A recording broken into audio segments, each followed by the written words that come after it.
Now, historically,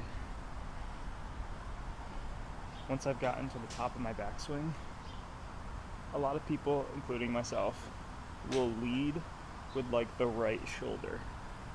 So you'll like lead like this instead of leading more with the hips and then allowing your club to kind of drop down in. Like you kind of want to lead with the butt end of your club on the downswing as opposed to the top end of your club, which I've done in the past and I still do a little bit, and a lot of amateurs do. So I'm trying to get better. If you see me like over exaggerating like this move where I'm like this,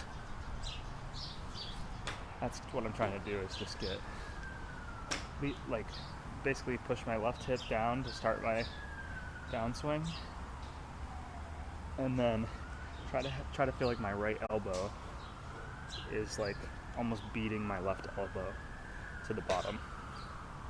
So it's kind of like that. So that's a feel that I'm working on right now. I think what I need to do is to go back to, I have like kind of a segmented backswing. You can't really tell because I blur it all together and do it fast enough that you don't notice.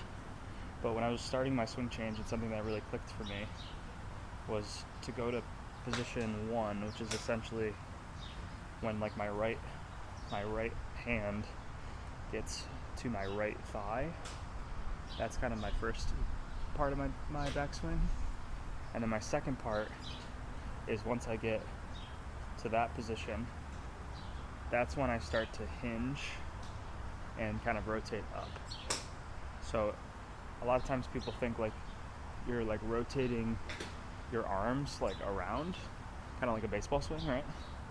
But in reality, what you're doing with your arms during the backswing is just going up and down like this. Like this is basically the feel you want to have with your arms while you're swinging, and it's really just your body rotation that's doing the rest. Like you're doing this, and then you're just like, that's kind of the feel you want to have.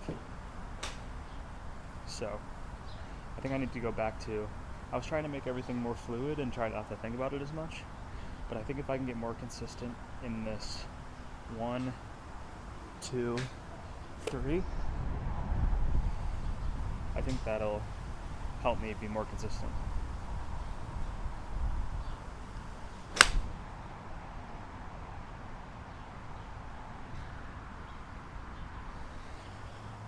The other thing I think that segmented swing does for me is it helps me get less motion at the top of my swing, so I get to here on 1, and then I'm hinging and I get to here on 2, but I'm not like doing some weird stuff up here, which I do normally. So let's try it again. So I do the full swing in steps, but it's like 1, 2, 3. Could even like hit a ball like that if we wanted to. It's probably not going to be great, but 1, 2. I hit a little bit behind the ball, but it honestly was pretty straight. So as long as we can kind of get into that habit and make that consistent, I think that's where my ball striking has vastly improved since last season, but I think it could improve even more.